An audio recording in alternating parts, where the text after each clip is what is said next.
Hey, how's it going, everybody? Aaron FPS here, and I'm actually alongside, go ahead and introduce yourself, Josh Cass. Josh Cass, yes, as he said, my name is Josh Cass, and I'm excited to be here playing along, casting with such an amazing caster.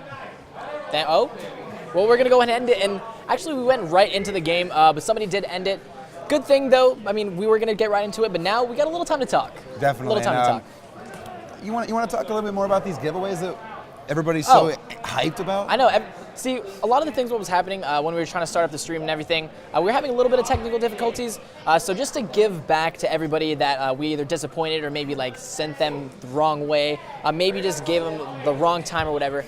We're gonna go ahead and do some giveaways, and just really quick, some of the sponsors is gonna be BenQ, Iron Gaming, Elgato, Game Capture, 812 Hertz Gum, Opponentware, Insight Designs, as well as Irie Designs are all the sponsors. We're gonna go ahead and do a giveaway right now. So go ahead and sit back, just go ahead and wait for which one we're gonna do. Who should we give away for? Let's see. We got Iron Gaming, GN. We got Elgato. We got some. Who is it? I can't see. That's GN. So GNknoxville, we're in #GNknoxville right now, Tennessee, and we're gonna go ahead and give away a GN shirt. So right here, Gamer Nation, what you guys have to do is make sure that you #GNknoxville, go on Twitter. I mean, if you guys didn't know but anyway, go to Twitter, #GNknoxville, and as well as GN giveaway, and that'll basically enter you in this giveaway. Make sure that you're following Gamer Nation on Twitter. I mean, we'll be giving the updates throughout this entire weekend, and yeah, so it's really all you have to do. We'll be picking a random winner sometime tomorrow on Sunday. Definitely, and be sure, if you're not already following GN Pro Circuit, be sure to hit that follow button on them, and follow the stream as well. There's going to be a lot of great content coming out of this stream this weekend, especially from some of the great teams that are out here this weekend. I'm definitely enjoying myself. Been watching a lot of the teams over on the other stages, and I actually had a chance to watch Aaron and Valen cast a little bit over some of the main stage games that they casted. Definitely showing that they really want to be here. They really want to do this LAN stuff, do LAN casting and everything. Really appreciate you guys coming out here for that. Yeah, exactly. I mean, first time casting LAN. I've done a lot of, I guess a little shout out to PA organization. I started casting with them. They're an online show. They host show matches and stuff like that. I've done a couple on there, quite a few, probably maybe between 15 and 20 show matches on there. And it's been really great. I mean, getting a lot of experience online, but LAN definitely is a different thing. I mean, with these, like, you guys can't see them, but these like blinding lights almost. You can probably see it like almost like reflecting off my face. But I mean, as far as as far as casting goes, as well as like the voice, game knowledge, all that stuff, it's all the same. So it's not too much different. But I mean, going to the game, everything is almost the same. It really is. The only thing that I really noticed casting over LANs and casting over online organizations such as PA or some of the other places like Rivalcast or Below Zero, the only thing you really have to focus on is the teams, because you have teams here who might not, do as well in an online event or online show match, come into a LAN event and just run through the competition. Obviously, with being at a LAN event, everybody knows competition-wise, LAN events are completely different, dealing host-wise, and your shots register. So I mean, that's definitely a huge factor. Yeah, definitely a huge factor playing into us casting as well. Because, I mean, obviously it's going to be a lot more hype. There's going to be a lot more hype. I don't know if you guys can hear going on here. A lot of energy coming from this event, with it being so small. So everybody's yelling, and I'm really liking it about this now. I mean, I started yelling for a little while. Well, we were watching, they were yelling. I can't lie. I'm not going to lie. I was watching. I don't know exactly who I was watching, and I walked behind them, and I was just yelling, let's go, let's go. They were losing, but I was like, let's go. I mean, I was trying to help them out. Me and Valen were talking.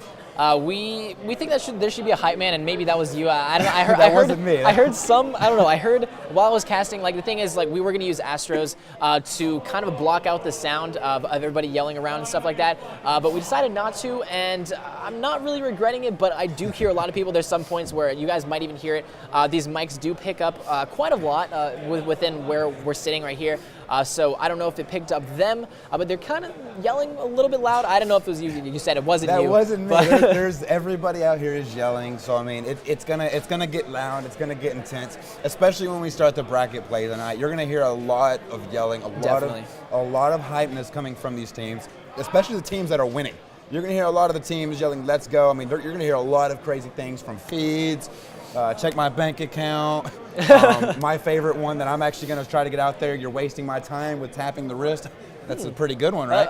I would never would have thought of it. I mean, But, right? I mean, well, see, like in Philly, like there was a lot of trash talk and stuff. But Jeff Cummington, like the owner of UMG and stuff like that, he made like a rule that if you decided to do these like different things, then you could even be disqualified for even doing like vulgar stuff. So not really a lot of that here. I mean, there is some. I mean, if you like start like cussing up a storm and stuff like that, they're of course going to tell you to stop. But I mean, really, trash talk is kind of you can't really get away from it. Trash talk's a part of the game. And Exactly. It looks like we're just waiting on them to start this game up. So I Yeah. mean, let's talk a little bit more about the games that you casted over. I want to hear a little bit about the stuff that you did cast over a couple of good teams, I'm sure of.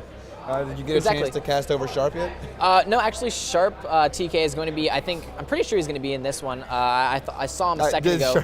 Yeah, like I was telling you guys earlier, at Philly, UMG Philly, he was using the Sharpeisha TK, and he's using the exact same thing. And I mean, I don't know, it's kind of started recently. I haven't seen it in really many other events. But as far as other games go, the ones that I casted, I was able to cast over. It was Octane Domination. It came pretty close, but then at the end, one of the teams, I think it was UC, actually took that one. And then the second one was not Domination, but Search and Destroy on Sovereign. And they ran away with it almost. It was, I think it ended 6-2. So they did all right. But I mean, as far as the games go, it was pretty close. But the UC squad did show that they were a little bit better than the other one. But hey, this is, like I said, this is only pool play, and really you'll start to see a lot of the teams get more competitive as we get into the bracket play, because I mean that's kind of what matters. Yeah, definitely. Well, I mean, don't count this pool play out though. I mean, top 3 and top 2 teams advance from each pool section. Right here, let's talk about these two teams for a little while. We got Paradox Gaming, not Paradise, Paradox Gaming and Mullet Nation. Now, a little fun fact about Mullet Nation, I just found this out as well, as I'm pretty sure you just found this out as well. Mullet Nation is the same team that has been here, I believe, 5 times now. 3 of the players, at least, I believe one of the players wasn't able to make it out this event, so they picked somebody up. So, I mean, they're a veteran GN Pro Circuit player. Yeah. So, I mean, they're going up against I wouldn't say newly formed, but a relatively good team. See, I guess go ahead. No, you're good. Yeah, okay. No, go ahead. So the thing about when you go into LAN events, I mean, if somebody has, or one team has a lot of LAN experience, it really changes the pace of the game. I mean, if you've been to a LAN before, you know that you see a lot of. Yeah. So I mean, you'll see that at the other teams, you'll see a lot of different play styles as far as LAN goes. So I mean, we're gonna have to see exactly what happens as we go into this game. Definitely. Who do you want to start off on board with? I don't like picking first. You pick first. You pick. Take the initial shot. All right. So obviously, Sharp being one of the most known players here, let's go ahead and get kicked off with him, as he is coming from TK. I mean, these guys are playing Domination right here on Sovereign. So we're going to see what these teams can do. As now, it looks as if I believe that Sharp's team is. I don't know exactly which team they are, but it looks like Sharp's team actually left one player on the A flag. So I'm kind of looking to see what these guys can do overall, you know, pressing up, trying to get into the A flag or trying to get into the C flag, and which team can really control the enemy in a map, like kind of control the map to where the enemy can't really rotate around. Exactly. So right here, I'm still watching Sharpeisha as he's watching, and I mean, he's just trying to make sure that nobody goes for the C flag, but the B flag is the thing. I mean, B flag. Nobody's on the B flag right now, and that's going to be, I mean, everybody knows the B flag is one of the biggest things. Oh, we're actually going to end this game because you were saying Apparently actually. It's a 5v5. Yeah. See, the thing is, I mean, LAN events as well as live events are going to have a lot of problems, but you know, it's just fine. Yeah. No, it's just fine. We actually went to a game, and there was one team that was fine, but the other team was playing bots, I guess. It looked really weird. I mean, he did point it out at the beginning. That's what I was thinking, because I was looking at the teams, and they were just like, I mean, we got players on the other team called Menard, Mervith. Well, no, like, another things that I saw was like, there was ones that are player 1s, and then there was player 60s, and they had weird names like it wouldn't be anybody would ever think about making. So, like I was saying, guys, I mean, okay, well, I mean, I might make a name like that. Sorry about that, guys. I mean, LAN events, live events, gotta have some kind of kinks in it. I mean, if there was a live show that went completely fine, I've never actually seen a live show that didn't have any kind of small technical difficulties, and I mean, we just had that right now. So, I mean, not a big deal. We'll be getting to the game shortly as soon as they get it started up on main stage. Definitely, and I want to see, I want to see which team really goes out on board first, because playing domination on Sovereign's it's huge. You kind of gotta focus on the B flag, but you also gotta focus on map control. If you can maintain map control, maintain the enemy back close to their home flag, or even pushed up and neutralize the enemy's home flag, that's going to play huge into which team might be able to take this game. So looking over exactly which team gets B first, it's not going to play an effect to who's going to win that game.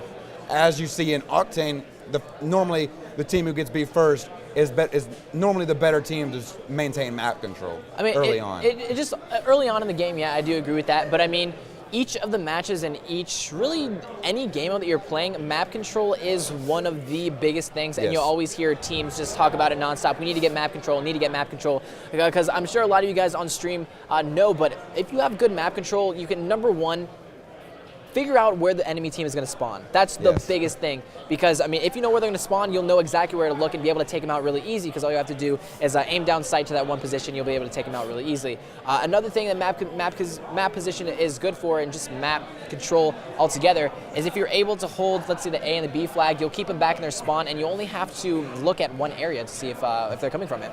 Definitely. But it's only going to be, time can tell, because obviously both these teams, both of these teams might be outstanding teams. Neither of these teams might be able to get a spawn trap in. You never know. You never know how a game's going to go until the final 5 seconds of the game.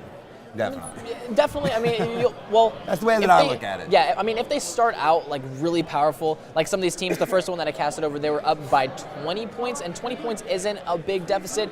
But if you go in and you end the game with like 20, 25 more points over the enemy team, me personally, I think it's kind of hard to come back from that. Number one, mentally, you're thinking like, oh my God, we're down so many points. It's going to be hard for us to come back from that. And number two, I mean, mathematically, and as much time as you have, it just might be a little bit hard to get those points back. Well, mathematically, with you only being down 25 points, you got to think about it. You get a point for every flag that you have for 5 seconds.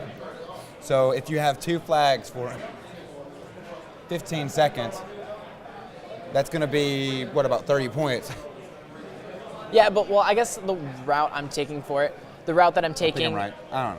I don't know. The route that I'm taking is that, like, let's just say one team is up by, like, 30 points, and then in the second round, they're up 30 points, and then as they go into the second round, the enemy team is, I think, going to be a little bit discouraged. And, I mean, if that team was able to get 30 points ahead in the first round, what's not to say they're good enough to keep that lead and kind of do the exact same thing they did in the first round. Definitely. So I think just time could tell, like you said. Yeah, you can't count the enemy team out. I mean, I've seen teams come back from a triple cap very early in a game, being down 40 points in the early game, to come back that round.